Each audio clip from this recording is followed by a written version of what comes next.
If you were wondering why gravel tires keep getting bigger and bigger, I've got 2 words for you. Dylan Johnson. Dylan, good to see you, sir. How are that's you? high praise, man. I appreciate that. I appreciate it. Some would argue that other riders had their hand in making the big tire trend happen, but I do appreciate that intro. The one and the only. No, it is a trend for sure, and there are lots of riders experimenting with different widths for different reasons, but I think you are one of the most prominent early leaders out front as far as testing it and experimenting with it and also promoting it as a thing. So Thank you. So we're here in Texas, Valley Tears. I want to hear about your bike in general, but in particular about which tires you're running for this, and then what your width variance is throughout the year. Like how wide do you go for some races, and like what's the skinniest you will go in 2025? Sure. Yeah. Let's start by talking about tires. I mean, I got to be honest. I've changed my decision on what tire I'm going to run 20 times in the last 24 hours based off the forecast. So I am a wide tire guy. Forecast is calling for perhaps a little bit of rain. Yeah, we should let them know. They probably haven't been looking at it as close as I have. But there's rain in the forecast, and the thing about this area is that when you get rain, you get that concrete mud that just sticks to your bike, and clearance becomes a huge issue. It's not. I'm from the East Coast. If we get rain, clearance isn't a big deal. Things get greasy. Things get slick. Yeah, but just like Kansas in what was that, 2 years ago, where if you had at Unbound, if you had limited clearance, that was your day done right there. That could easily be the case out here. I think. I mean, I don't ride here, but from what I've been told, that could be the case out here. That's apparently the case at Mid-South. I don't know. You probably did the mud year. I didn't do the mud year. I've done mudders. I've done dry years. Yeah. Finishing top 20 in a dry year, it takes me 4.5 hours. Finishing top 20 in a wet year, it's like 7.5 hours. Yeah. So it becomes a walking / mud scraping competition. But right. Yeah. Yeah. Knock on wood, we will be spared that. What are you running today, sir? Or what are you running this weekend? What do you have right now? Right now, I've got Schwalbe Thunderbird 2.1s. These are the super ground casing, which they've got a super race casing, and it's pretty easy to tell the difference. The super race has the tan sidewall, the super ground has the black sidewall. People often ask me, super ground or super race, which one should I go with? On bicyclerollingresistance.com, at least, super ground actually tests faster than super race, which is counterintuitive. You would have thought super race would be faster. And I'm not saying it's not faster, but at least according to that test, super grounds for some reason tested faster. So that's what I got on. I know these are super hard tires to find right now. This is not necessarily my final decision either. If it rains a lot, I will probably be going with a narrower tire. I actually brought as skinny as a 35. Hopefully I won't have to use that because, but who knows, depending on how bad the rain is. I also will say that if it was a completely dry course, I did ride the single track section yesterday, and it is really bumpy to the point that I was thinking about, I was like, 2.1 might not be enough. I might go 2.2, or I can even fit up to a 2.4 in the front. And I was thinking, like, if this is a decisive section, it might be good to optimize for that section and run bigger. Break it down simply, maybe take it a few steps back. Why is bigger better? Why for gravel racing is a bigger tire better than a skinnier tire? I don't want to necessarily say that just blanket statement bigger is always better, because I don't think that's always the case. But I went over to the UK and did some testing with Rule 28 on Silverstone's pedaling efficiency rig. And for those who are unfamiliar with that, it's kind of this. It's not a treadmill, it's a drum, but you put your bike on a drum, and they've got different surfaces to test. They don't have a gravel surface right now, but they've got a cobbled surface, which we tested on to approximate a gravel surface. And this is right in line with the testing that I've done on actual gravel. So outdoor testing kind of confirming indoor testing and vice versa. I've found that a mountain bike tire with a lightweight casing, surprisingly, is actually faster than a narrower gravel tire, which often has a thicker casing. And there's a reason why it needs a thicker casing. It's because you don't want to puncture. Sure. Punctures are a huge issue in gravel racing, so that's why the casing is thick.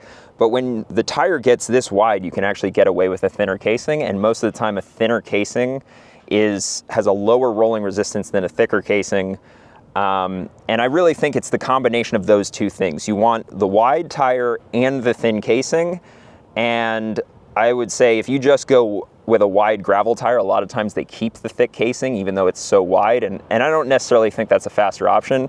I really think the combination of the two, which you find in a lot of lightweight cross-country race mountain bike tires, like Schwalbe Thunderbird or Conti Race King or something like that, is what you're looking for the fastest option for actually riding on gravel. Because a lot of the surfaces now aren't too dissimilar. The speeds aren't too dissimilar. And yeah, that was an excellent video, by the way. If you haven't seen that, I'll put a link up here and down in the video description below. It's a great mix of science and testing and real world applicability. Because that's one of the beautiful contradictions of trying to tease out what's best for cycling. Is lab testing is great and repeatable and quantifiable, but not necessarily reflective of what's going on in the real world. And the real world can't put a measuring tape to it quite so often. So I think you did a great job doing balancing those two there. Yeah, no, I appreciate that. Sorry about that. While you're going super wide up front, you're going super narrow here. What is the width here, sir? It's about 2.5 centimeters as far as I can tell between your two widths. So I'm not positive whether or not these bars are going to stay on my bike. This comes from a company called Ascent, and these are their long reach bars. So you may notice that they do sweep back, but the reach from the point that they sweep back to the hoods is very long, and there's a very specific reason for that. When you're getting in the aero hoods position, as you can see, the contact point with my forearm is further back, which means, on most bars it'd probably be here. Like there's a lot of leverage, and your triceps start burning trying to hold this aero hoods position. But it's almost like having aero bars, because you can rest your forearm right there, and then you get less tricep burn, and it's actually easier to hold that position. As far as the width, these are 30 or 30, depending on where you measure them from, 30 or 31 at the hoods, and then 40 at the drops. I will say that's very narrow. I will agree, yes. I'm not positive whether they're going to stay on my bike. The company reached out to me and they said, Dylan, if you have any feedback on the bars, let us know. And I was like, well, right off the bat, I think these are mainly for road. Correct. I was like, if you're going to make a gravel version, which I think you should, I think it'd be a good idea to make them wider. Same shape, but wider. Yep. Because yes, you don't need as much leverage as you do, like we're talking about mountain bike similarities. You don't need that much leverage, but a little bit of leverage is nice, and you're not just checking out, putting your head down. Yeah, and I mean, you would on a road course. Some of these gravel races do have technical sections, and I did ride the single track section with these bars yesterday. I didn't think it was the worst thing, but probably would have felt a little bit better with wider bars. Sure, and various people have various skill levels and comfort levels with things. Road pedals, come hell or high water, come hell or rainwater? No, if it's raining a lot, I will switch to mountain bike pedals. My preference is road pedals if I'm not going to have to get off and walk. Obviously, if I'm going to have to get off and walk, I'll switch to the mountain bike pedals. But I will always run road pedals if that's not going to be an issue. Okay. One last line of questioning, sir, then I'll let you get about your business. Nutrition. Where do you fall in as far as where your calories are coming from? Is it all in the bottle? Is it all in here? A combination of the two? Do you have a secret Scooby formula that you rely on? Yeah, what fuels Dylan Johnson? I'm getting all my nutrition from the feed. Oh, I just teed that up way too easily. I just give him a plug. Go ahead. I know what you were doing. I know what you were doing. Yeah, no, I'm fueled by the feed, and I usually have drink mix in my bottles, probably about 90 grams per bottle. I'm usually doing flow formulas in the bottle, so usually 90 grams in the bottle. I usually don't drink a bottle an hour, so I make up for the rest with gels, and that could be Morton gels or SIS or that new Carbs Fuel company. I do like what they're doing. They've got 50 grams per gel, so if you are running low on energy, that's a lot of carbs in one shot. Yeah.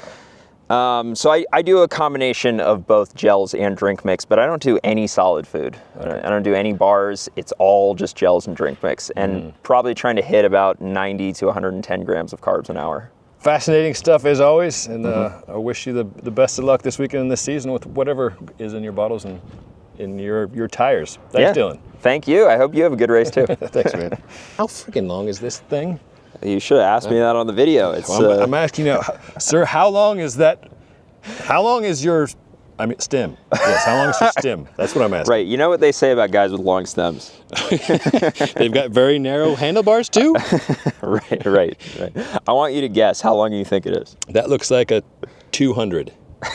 360, 450 centimeter. I don't know, 180? No, it's not that. It's not that long. It's a 150. 150. Yeah. Maybe the contrast with the bars. Yeah. Make it look like it's 4 feet long.